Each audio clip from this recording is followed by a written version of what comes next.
My biggest fear was that I would end up as a statistic. You know, my fear was that I would get pregnant before I graduated high school, that I would be single, that I would be in poverty, that I would be living in my grandma's house for the rest of my life. That was my biggest fear. I cried my first night. That was the only time I cried. I think I stood here for like 2 hours. I was like, there's no way that I'm in jail right now.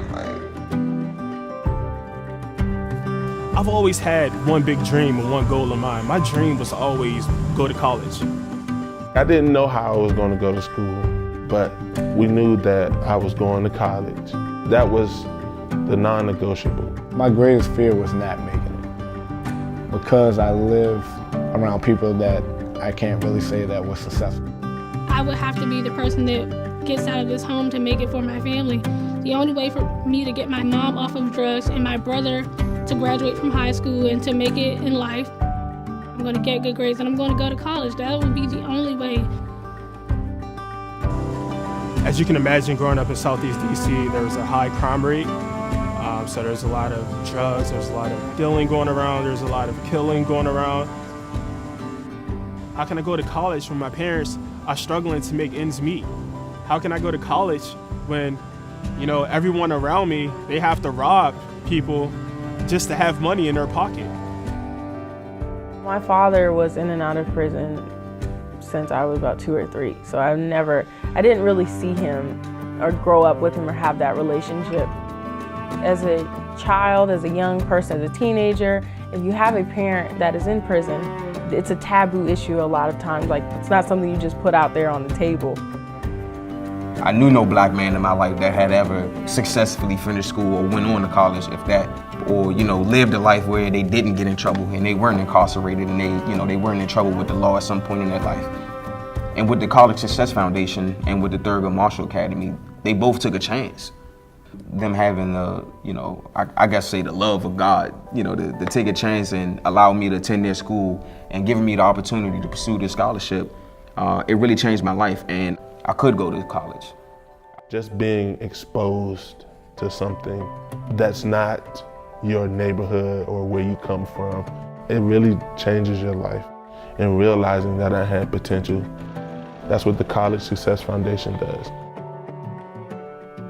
Before the College Success Foundation, the Achiever Program, the Hero Program, there really wasn't a real program that engulfed the 6 schools in Ward 7 and 8, the 10 schools total. And before this program, no program in Ward 7 and 8 had that many kids. I remember writing those essays and going through the interview process, and I was just like, man, I'm not going to get this.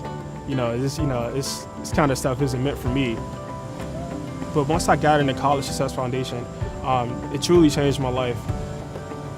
That's when my vision became clear, and that's when, for me, I said to myself, man, this is my way out. The College Success Foundation will always be a part of me. They gave me a sense of love. They gave me a sense of care. Whenever I needed a mentor, needed someone to talk to, they gave me something to believe in. And so I always try to gather all the pain, all of my success, all my failures together and try to make a new future. I know when I felt that when I graduated, everything that I went through at that moment kind of just like ceased when you're walking across the stage. And I remember on May 16th, 2014, I remember walking across that stage, everything that had happened in my life, it was all worth my degree.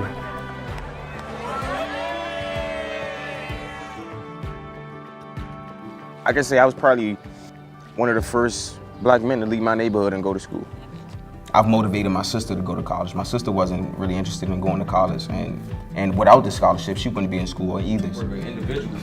I've had the opportunity to do a lot of things, and I think what I could take from it is to make sure that I do something with my life, wherever it is, no matter what my career is, to make sure that I could pass along what I've been given. But now coming back and actually helping students and working as a young adult, I am proof that students from Ward 7 and 8 are doing things, they are giving back to their community, they are trying to make things better. I think the College Success Foundation does an amazing job of pulling in kids from Ward 7 and 8 and mentoring them, treating them like they're their own. They do so much for us that I can't even imagine what it would be like if we didn't have this program. The College Success Foundation has certainly given me a lot. The relationships and the mentoring and also opportunities. And I definitely I feel a need to give that back. But we all go through life and we learn lessons, big or small. And the thing is, well, did I share that with anybody? And so success is being able to say that I was able to make a difference in someone else's life. Success to me is basically not saying you made it, but coming back to help other people make it. I think that's a bigger success to me than being a millionaire and helping nobody. Coming back and helping people, or coming back and trying to help people, is a bigger success to me than being a millionaire. In the time that I've been in the foundation, it has changed my life tremendously. The foundation is not just a scholarship. The foundation is a family. The foundation is everything you need it to be all in one. It's just one place where you can go, and they love on us and they nurture us and they teach us the way to be. And even though we don't have it at home, we always will have that in our minds, like they're always with us.